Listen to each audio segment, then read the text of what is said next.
అందరికీ నమస్కారం. నేను మీ దేవి. ఫ్రెండ్స్ మార్నింగ్ మన ఛానల్‌లో ఒక న్యూ స్టోరీ స్టార్ట్ చేశాను. 'మౌన రాక్షసి'. అదొక ప్లెజెంట్ లవ్ స్టోరీ. ఎవరైనా చూడని వాళ్ళుంటే ఖచ్చితంగా చూడండి. మన కథలోకి వెళ్ళిపోదాం. 'మిస్టర్ యారోగెంట్' 126వ భాగం. రచయిత వనజ గారు. క్రిష్ ప్రకాష్ గారి ముందు నిలబడి ఆయన చేతికి చెక్కిస్తూ, మీరు నాకిచ్చిన అప్పు వడ్డీతో సహా ఇస్తున్నాను ప్రకాష్ గారు అంటూ చెప్పేసరికి అతని వైపు ఒక లుక్ ఇచ్చిన ప్రకాష్ గారు ఫైల్ క్లోజ్ చేసి ఎదురుగా క్రిష్ ముందు నిలబడుతూ, ఆ చెక్ నేను తిరిగి నీ కంపెనీలోనే షేర్స్ కొనాలనుకుంటున్నాను క్రిష్ మహదేవ్ గారు అని చెప్పగానే నొసలు ముడేసిన క్రిష్ బాబు, మీకోసం అన్నట్లు చూస్తుంటే, కాదు సోనాక్షి పేరు మీద ఈ అమౌంట్ కి ఎన్ని షేర్స్ వస్తాయో అంత షేర్ పర్సెంట్ తీసి ఉంచండి అని చెప్పగానే సోనాక్షి ఎవరు అంటూ అందరూ ఆశ్చర్యపోయారు. ఏంటి, సోనాక్షి పేరు మీదనా? అసలు తనెవరు మావయ్య గారు అంటూ పక్కనే ఉన్న త్రిపద వెంటనే రియాక్ట్ అవుతూ అడుగుతూ ఉంటే, చుట్టూ ఉన్న ఆడవాళ్ళు కూడా ఎవరు ఆమె అన్నట్లు ప్రకాష్ గారి దగ్గరికి వచ్చేశారు. ఇంకా ఊరుకోండని శ్యామల అయితే హరిత దగ్గరికి వెళ్లి, వదిన, అన్నయ్య గారు మిమ్మల్ని మోసం చేస్తున్నట్లున్నారు చూసుకోండి అంటూ చెప్పగానే హరిత కూడా ప్రకాష్ గారి వంక చూసింది, కానీ అనుమానంతో కాదు. అసలు సోనాక్షి పేరు ఉన్న అమ్మాయి ఎవరా అని అందరి చూపులు చూసి నవ్వుకున్న ప్రకాష్ గారు, మీ అమ్మ ముందే డిసైడ్ అయింది, మనకు బాబు పుడితే క్రిష్ పెట్టాలి, అమ్మాయి పుడితే సోనాక్షి అని పెట్టాలని. సో తను ఇప్పుడు మనందరి మధ్య లేదు కాబట్టి మీ కడుపున పుడుతుంది. నాకు మనవరాలుగా నాతో ఆడుకోవడానికి కాబట్టి నీకు పుట్టే పాపకి పేరు డిసైడ్ చేసేశాను.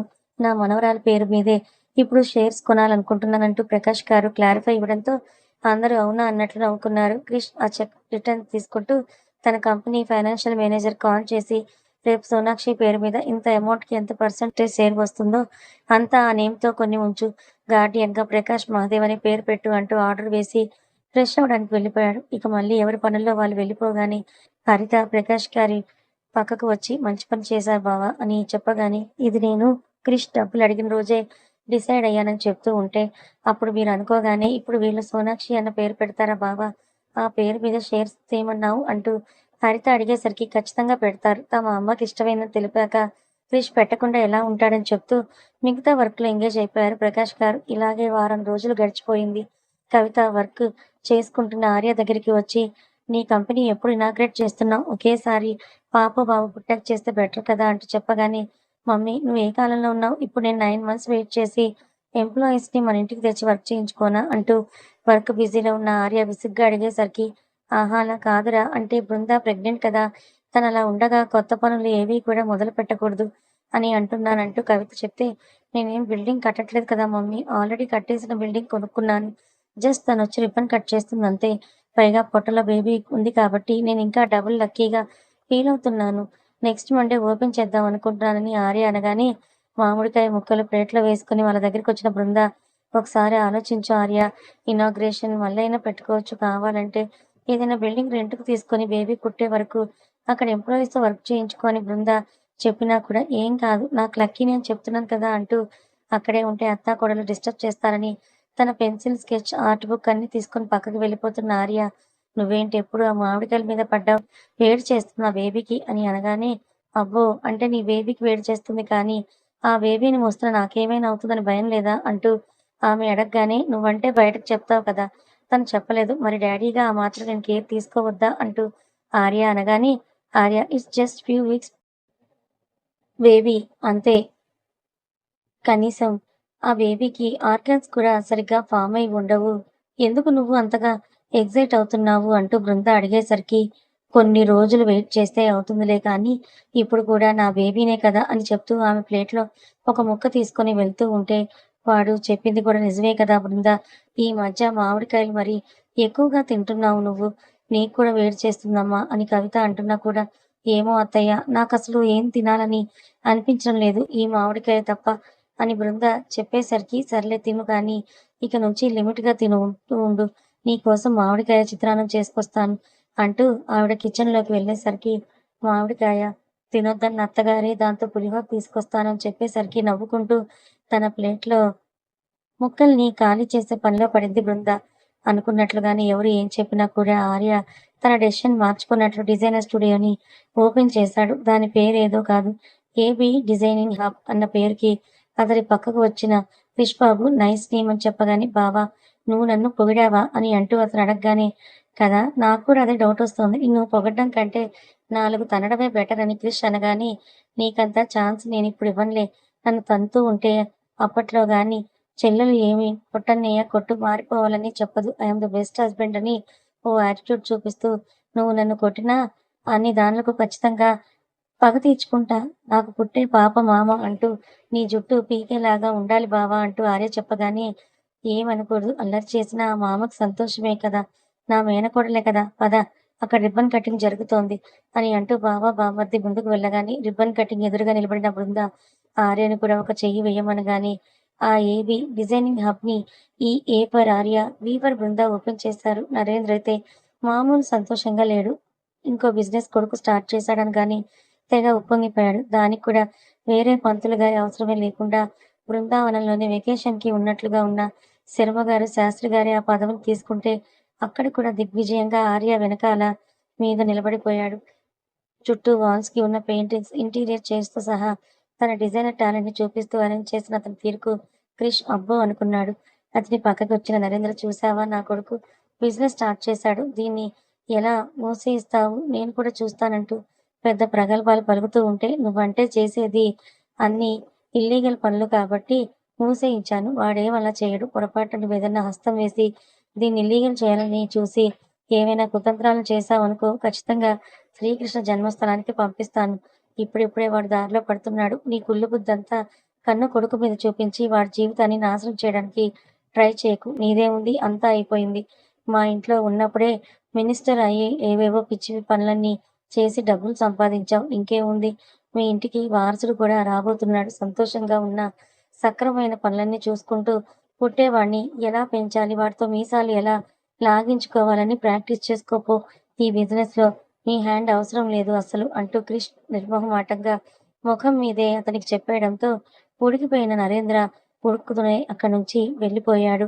తండ్రి కోపంగా వెళ్ళడం చూసిన ఆర్య ఆయన వెనక పోకుండా క్రిష్ పక్కకొచ్చి నిలబడ్డంతోనే అంతా గమనించిన బృంద 199% వీళ్ళు నమ్మొచ్చు ఇప్పుడు అని అనుతుంటే, ఏమైంది బావ? మా నాన్న మళ్ళీ ఏమైనా మాట్లాడాడా నీతో తప్పుగా? అంటూ ఆర్య కంగారుగా అడుగుతూ ఉంటే, లేదు ఏదో చెయ్యాలనుకున్నాడు. అది చేస్తే సింపుల్‌గా జైలుకి పంపిస్తానని చెప్పాను. కోపం వచ్చినట్లుంది అని చెప్పాను. కోపం వచ్చినట్లుంది వెళ్ళిపోయాడు అని చెప్పగానే, నీకు మనసులో ఉందో లేదో తెలియదు కానీ, నేను మాత్రం చెప్తున్నాను. ఇది నేను స్టార్ట్ చేశాను. నేను ఓన్‌గా ఫ్రాంచైజ్ చేస్తాను. ఇందులో ఎవరి హ్యాండ్స్ పడవు. ఈవెన్ పార్ట్నర్‌షిప్‌కి కూడా నేను రెడీగా లేను. ప్రాఫిట్ ఆర్ లాస్ ఏదైనా నాకు మాత్రమే సొంతమని చెప్తూ వచ్చినందరికీ కూల్ డ్రింక్స్, ఈ బృందాకి జ్యూస్ ఇచ్చి ఫంక్షన్‌ని సూపర్ సక్సెస్ చేసుకున్నాడు ఆర్య. ఇక్కడ కూడా మిస్ అవ్వకుండా మహితా, ప్రమోద్‌లకు కాల్ చేసి వాళ్ళని కూడా లైవ్‌లో చూపించారు వీళ్ళు. కొంచెం కూడా జెలసీ అనేది లేకుండా మనస్ఫూర్తిగా విష్ చేసిన మహిత మంచి మనసుకు అందరూ సంతోషంగా ఫీలయ్యారు. ప్రమోద్ కూడా ఆర్య బృందాలను కంగ్రాచ్యులేషన్స్ చెప్పి కాసేపు మాట్లాడాక కాల్ కట్ చేసి మహితను దగ్గరికి తీసుకుంటూ మీకేం బాధగా లేదా అని అడిగాడు. బాధనా? ఎందుకు బావా? మన వాళ్ళు డిజైనర్ స్టూడియో ఓపెన్ చేస్తే నాకెందుకు బాధుంటుంది?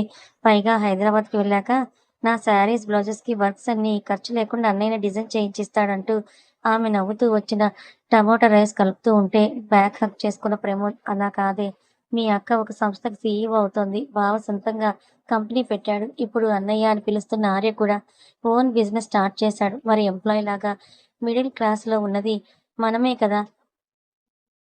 వాళ్ళందరూ రిచ్ మరి నీకెలాంటి ఫీలింగ్ లేదా? అంటూ ప్రమోద్ మహిత మెడ మీద ముద్దు పెడుతూ అడుగుతుండేసరికి, ఆహా! ఇంకేం ఫీలింగ్స్ వద్దా? వాళ్ళు ముందు నుండి స్టేటస్ అది. మన స్టేటస్ చదువుకున్నాం, జాబ్ చేస్తున్నాం. ఇంకేం కావాలి బావ అంతకు మించి? నాకు ఎక్కువగా ఎలాంటి హోప్స్ ఏమీ లేవు. నీ టాలెంట్‌తో నువ్వు ముందుకు వెళ్తుండు. నేను నీ పక్కన ఉంటా. నాకేం నువ్వు బిజినెస్ స్టార్ట్ చేయాలి.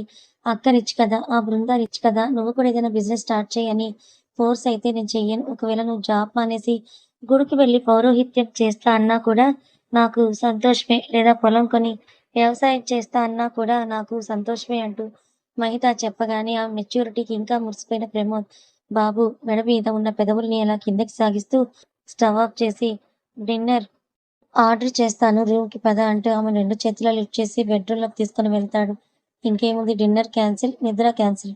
ఎర్లీ మార్నింగ్ వరకు. ఇక ఫంక్షన్ అయిపోయాక అప్పటికే వచ్చి 10 రోజుల పైనే అయిపోతుంది.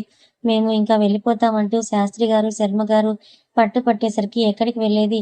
నేను రేపు ఈవినింగ్ పార్టీ అనౌన్స్ చేశాను. కేఎం చైన్స్‌కి సీఈఓగా పరిచయం చేయబోతున్నాను త్రిపదను. మీరుండి తీరాల్సిందే అని ఆయన చెప్పాక ఇక పంతులు గారు ఎక్కడికి కదులుతారు. అందుకే సర్దిన బ్యాగుల్ని మళ్ళీ వార్డ్‌రోబ్‌లోకే దూర్చేస్తూ తమకు అలవాటైన పనుల్లోకి వెళ్ళిపోయేసరికి ఆయన చెప్పిన దానికి ఒకసారి ప్రకాష్ గారి వైపు చూసి మళ్ళీ తన ల్యాప్‌టాప్‌లో తలదూర్చేసిన క్రిష్ పక్కనే కూర్చుంటూ "మీరేం మాట్లాడరా క్రిష్ గారు. అసలు కేఎం చైన్స్ గురించి ఇన్వాల్వ్ అవ్వడం లేదు" అంటూ ఆమె అనగానే "ఇది ఏమైనా ఉంటే నువ్వు మీ మామయ్య చూసుకోరా.